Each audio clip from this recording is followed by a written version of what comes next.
दुआ के वालिद ने पुलिस से ताउन न करने का शिकवा कर दिया।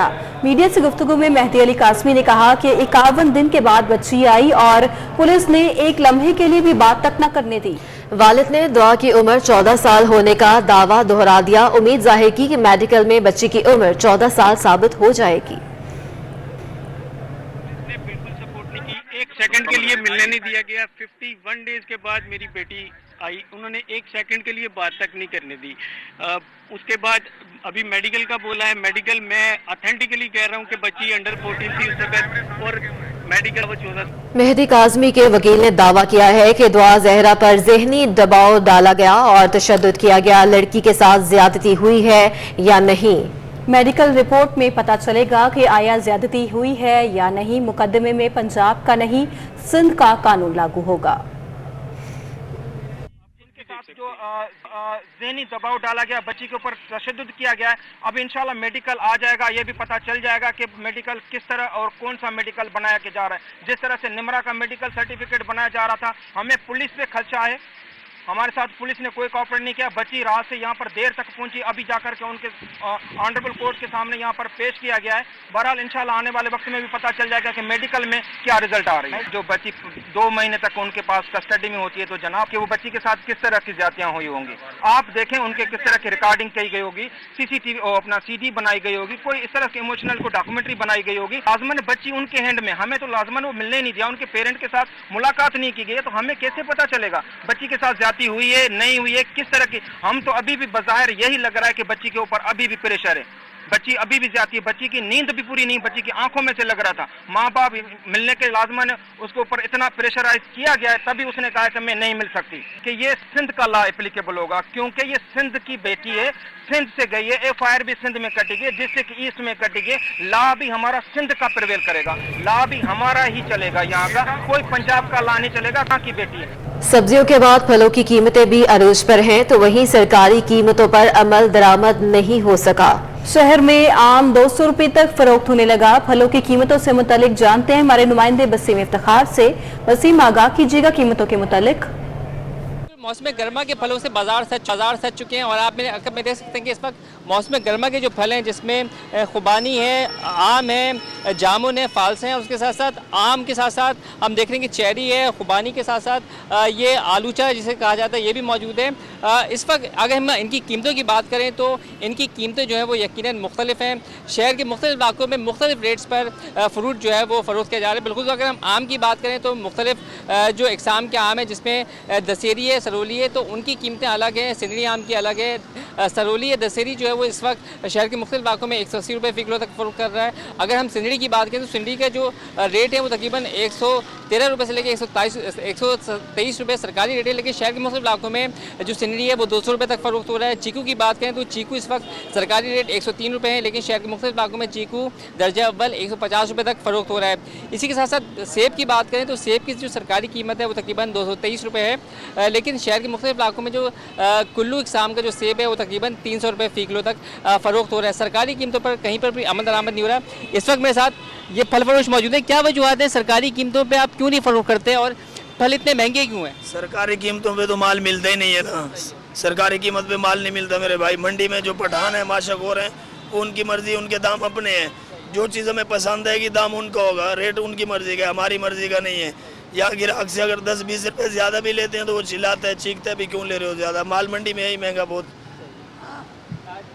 फल फरोश जिनका कहना है कि मंडी में माल महंगा होता है, वहाँ पे जो माशाखोर हैं या आड़ती हैं, फिर वहाँ के जो ताजिर हैं वो महंगा इनको फ्रूट यहाँ पे फ़रोख्त करते हैं और फिर वो वहाँ से लाते हैं। फिर कुछ मुनाफा और कुछ जो ट्रांसपोर्टेशन चार्जेस हैं, दीगर अखराजात को मद्देनज़र रखते हुए ये उन फ्रूट्स को फ़रोख्त करते हैं, जिसकी वजह से इस वक्त मुख्तलिफ इलाकों में मनमानी कीमतों पर। बहुत शुक्रिया वसीम आपका। सिंध हुकूमत ने मुनाफाखोरों के खिलाफ बड़ी कार्रवाई का फैसला कर लिया है। मुनाफाखोरों पर भारी जुर्माना और कारोबार तवील अरसे तक सील करने का फैसला कर लिया गया है। चीफ सेक्रेटरी सिंध सुहेल राजपूत की ज़ेर सदारत आला सतह का इजलास हुआ। इजलास में अशाई खुरानोश की कीमतों पर काबू पाने पर भी गौर किया गया। इजलास में कमिश्नर कराची सेक्रेटरी खुराक ने शिरकत की। मई के महीने में कराची में 672 मुनाफाखोरों पर 29,62,000 जुर्माना आयद किया गया। मज़ीद जानते हैं आज़ाद नूरियों से। जी आज़ाद, बताइएगा, जुर्माने और कार्रवाइयां तो हुई हैं मगर इसका मौसर नतीजा नहीं निकलता, वजह क्या है?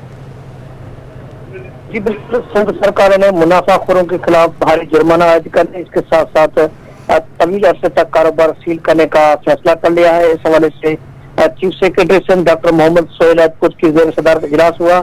इस इजलास में सेक्रेटरी कीमत व रस्त कमिश्नर कराची समेत मुतल्लिका हुकाम ने इस इजलास में शिरकत की है। इस इजलास में तफसीली तौर पर इस वक्त जो कीमतों पर कंट्रोल के सूरत है इसका जायजा लिया गया। इसके बाद फैसला किया गया कि अब जो है मुनाफाखोरों के खिलाफ भारी जुर्माना आयद किया जाएगा। इसके साथ साथ उनका कारोबार जो है तवील अरसे तक सील कर दिया जाएगा। इस हवाले से सेक्रेटरी सिंध ने तमाम डिविजनल कमिश्नर को सख्ती से अहकाम जारी किए हैं कि वो खुद निगरानी करें ताकि जो कीमतें बढ़ रही है या मुनाफाखोर इसका फायदा उठाकर कार्रवाई अमल में लाई जाए। इस हवाले से चीफ सेक्रेटरी सिंध ने जो आटे की और घी की कीमतें बढ़ रही है, इस हवाले से जो होलसेलर है उनसे भी मुलाकात करके मामला हल करने के भी कमिश्नर जो डिविजनल कमिश्नर उनको अहकाम जारी किए हैं। इसके साथ साथ बालकान से भी मुलाकात करने की भी चीफ सेक्रेटरी सिंध ने हिदायत जारी कर दी है। इसके अलावा सुपर स्टोर पर जखीर अंदोजी जो करने वाले उनके खिलाफ भी कार्रवाई करने के अहकाम जारी कर दिए हैं। इस हवाले से इजलास में कहा गया कि मुनाफाखोरों के खिलाफ जो कार्रवाई की जाती है वो आर्जी बुनियादों पर होती है, लेकिन उसका कोई फायदा हासिल नहीं होता। जिसके बाद चीफ सेक्रेटरी सिंध ने कहा कि इनके खिलाफ कार्रवाई जो है तवील अरसे तक की जाए ताकि इस फैसले पर अमल दरामद को भी यकीनी बनाया जाए और उनके खिलाफ कार्रवाई मौसर एकदम साथ साथ इनके खिलाफ सख्त इक़दाम भी उठाए जा सके। जी बहुत शुक्रिया आज़ाद नूरियों। मोटरसाइकिल की कीमतों में होशरुबा इजाफा कर दिया गया है। यामाहा ने मुख्तलिफ मॉडल्स की कीमतें 21,000 से 30,500 रुपए तक बढ़ा दी हैं। मज़ीद तफसीलात जानते हैं हमारे नुमाइंदे हबीब खान से। हबीब, बताइएगा क्या वजूहात बताई जा रही हैं कीमतों में इजाफे की?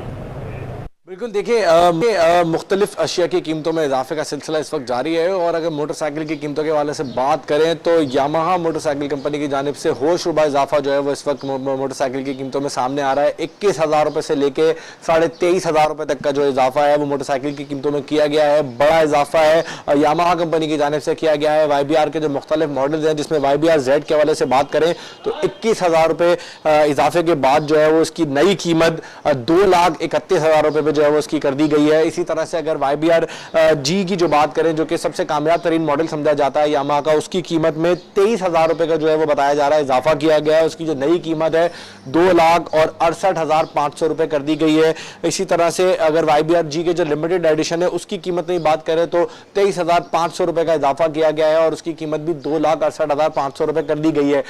YBR की जानिब से जो यामाहा कंपनी है मुख्तलिफ मॉडल्स पर इजाफा किया गया और बड़ा इजाफा देखने में आया है। फरवरी के बाद जो उन्होंने दोबारा इजाफा किया है 2,01,000 रुपए में बिकने वाली जो मोटरसाइकिल थी YBR Z, उसकी कीमत 21,000 रुपए के बाद जो है वो 2,31,000 रुपए तक पहुंच चुकी है। 2,10,000 रुपए इसकी कीमत थी। इसी तरह से मुख्तलिफ मॉडल्स पे जो इजाफे की बात करें तो 21,000 से 23,500 रुपए तक का इजाफा है।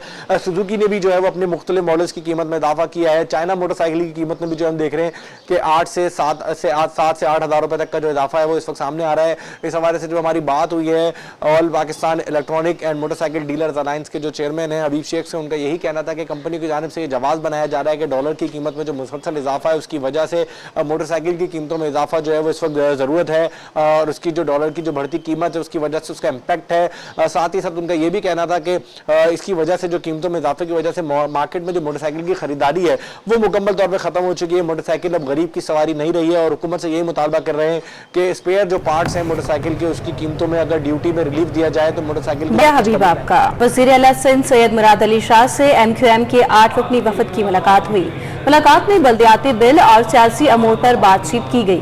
मुलाकात के बाद मीडिया से गुफ्तगू में MQM रहनुमा कमर नवीद जमील ने बल्दियाती बिल का मामला तरजीही करार दे दिया। कहा कि बहुत से मामला ताहाल हल तलब हैं। पीपल्स पार्टी से आज फिर दोबारा मुशावरत होगी। जो हमारा एग्रीमेंट है उसी सिलसिले में पेशरफ के हवाले से हुई थी तो उसी में गुफ्तगू हुई है। देखता हम काफ़ी सारे इश्यूज अभी बाकी हैं। आज दोबारा वक्त निकाल के इस वक्त दोबारा बैठेंगे। कोई इस मुलाकात में ब्रेक थ्रू हुआ एडमिनिस्ट्रेटर कराची के हवाले से दीगर है? इस पर बात नहीं है, मतलब पहली तरजीह जो है वो लोकल गवर्नमेंट का बिल है, बाकी तमाम चीज़ें उसके बाद वो बिल है ना, उस पर डिसीजन की और आज ही किसी वक्त और बैठेंगे। ठीक है ना, थैंक यू। ब्रेक के बाद आपको बताएं, वकला और अदालती मुलाजमीन के दरमियान तनाज़ा हल न हो सका। हड़ताल के बायस 4 रोज से सिटी कोर्ट में काम बंद है। सेशन जज जनूबी ने हंगामी मामलात के लिए सेंट्रल जेल में कायम जुडिशल मजिस्ट्रेट को इख्तियारात दे दिए। जिला जनूबी के तमाम थानों के रिमांड और हंगामी नोयत के दीगर मामलात JM9 देखेंगे। आपको बता रहे हैं, वकला और अदालती मुलाजमीन के दरमियान तनाज़ा हल न हो सका। हड़ताल के बायस 4 रोज से सिटी कोर्ट में काम बंद है। सेशन जज जनूबी ने हंगामी मामलात के लिए सेंट्रल जेल में कायम जुडिशल मजिस्ट्रेट को इख्तियारात दे दिए। जिला जनूबी के तमाम थानों के रिमांड और हंगामी नोयत के दीगर मामलात JM9 देखेंगे। सोहराब गोट पर सजने वाली एशिया की सबसे बड़ी मवेशी मंडी में जानवरों की आमद का सिलसिला जारी है, लेकिन महंगाई के बायस जानवरों की खरीदारी शहरियों की दस्तरस से बाहर हो गई है। शहरियों का महंगाई के हवाले से क्या कहना है, जानते हैं हमारे नुमाइंदे सैयद जुबैर राशिद से। जी जुबैर, आगाह कीजिए।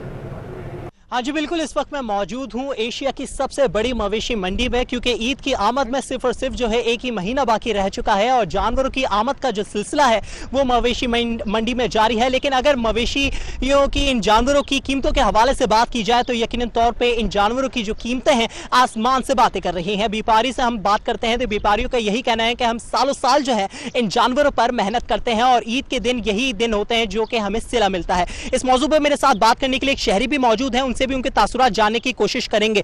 ये फरमाएगा कि कितने यहाँ पर आपने विजिट किया जानवरों को, क्या कीमतों के, क्या नौयत का आपको लगा कि कितनी कीमतें अभी तक? जी बिल्कुल, मैं गुलशन इकबाल का रिहायशी हूँ। मैं अपने भाई के साथ मार्केट विजिट करने आया था। अगर कुछ समझ आया तो हम ले जाते, लेकिन बात ये, अगर हमने यहाँ व्यापारी से बात की है तो वो 1 लाख रुपए के जानवर के 2 लाख, 2.5 लाख, 3 लाख, 3.5 लाख इस तरह की वो कीमतें मांग रहे हैं, जो कि आवाम बिल्कुल भी नहीं दे सकती। आवाम के और खर्चे आजकल बहुत बढ़े हुए हैं, वो अपना घर का राशन नहीं पूरा कर पा रहे हैं। आवाम देखे जाए तो सारी कुर्बानी सबने पूरी करनी है।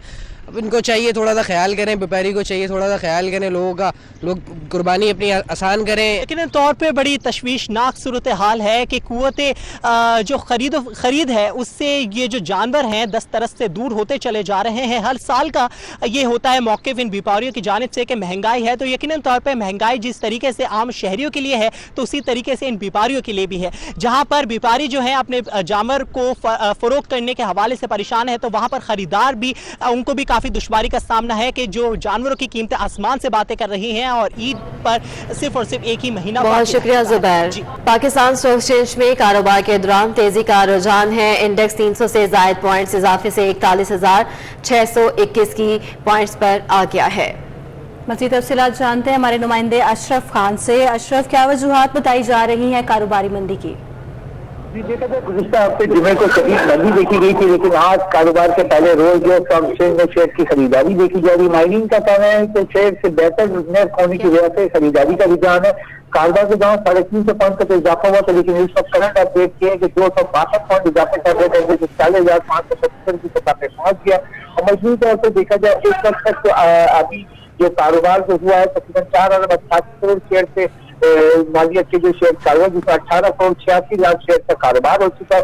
मजबूत तौर पर 354 कंपनियों से कारोबार हुआ है, जिसमें 132 कंपनी के शेयर में कमी और 200 शेयर की कमी कंपनी के शेयर में इजाफा देखा गया है। बहुत शुक्रिया अशरफ खान आपका। कराची के वासियों को अब बर्फबारी का लुत्फ उठाने के लिए शुमाली इलाकों का सफर करने की जरूरत नहीं है। अब ये मजे अपने ही शहर में मिल सकते हैं। PAF म्यूजियम में विंटरलैंड के नाम से बनाया जाने वाला स्नो थीम पार्क शहरियों को वो तमाम तफरीहात फराहम करेगा जो किसी भी बर्फानी इलाके से कम न होंगी। मज़ीद तफसीलात जानते हैं हमारे नुमाइंदे जावेद इकबाल से। जावेद, आगाह कीजिएगा इस पार्क के बारे में। उमूमन तो मौसम बहुत ही गर्म रहता है, लेकिन आज मैं जहां मौजूद हूँ विंटरलैंड PAF म्यूजियम में वाक़ है। यहाँ पे दर्जे हाथ सेंटीग्रेड जो है -10 यानी सिर्फ 10 है यहाँ पे, और शदीद सर्दी है, जितनी फ्रिज में होती है उससे ज़्यादा है। कितना एंजॉय कर रहे हो आप लोग इस मौसम को? बहुत ज़्यादा। ये मेरा फर्स्ट टाइम है जो मैं यहाँ पे आई हूँ। मैंने बहुत अच्छे रिव्यूज़ सुने थे। अकॉर्डिंग टू दोज रिव्यूज़ वैसा ही है। I am really enjoying here. इतनी गर्मी में इतनी अच्छी प्लेस है आने की। आपने यहाँ पे किस चीज़ को ज़्यादा एंजॉय किया? मुझे तो फिलहाल सर्दी बहुत लग रही है और मुझे ये टेंशन है कि बाहर जाके गर्मी लगेगी और मैं बीमार हो जाऊंगी। सो एक फिक्र ये भी कि बाहर जाके उसी गर्मी से पाला पड़ना है कराची की, जो यहाँ पे 10 महीने होती है साल में, मुश्किल से 1.5-2 महीने सर्दी पड़ती है। यहाँ पे हम और भी लोगों से आपकी बात करेंगे, कितना एंजॉय कर रहे हैं आप? It's a good place, it's actually worth the price. आप क्या मशवरा देंगी दूसरों को जो यहाँ नहीं आए? आना चाहिए, हाँ अच्छी जगह है। आपने यहाँ किस चीज़ को ज़्यादा एंजॉय किया, साइकिलिंग या स्लाइडिंग? हम सिर्फ अभी आए हैं तो देखते हैं, टाइम के साथ देखते हैं।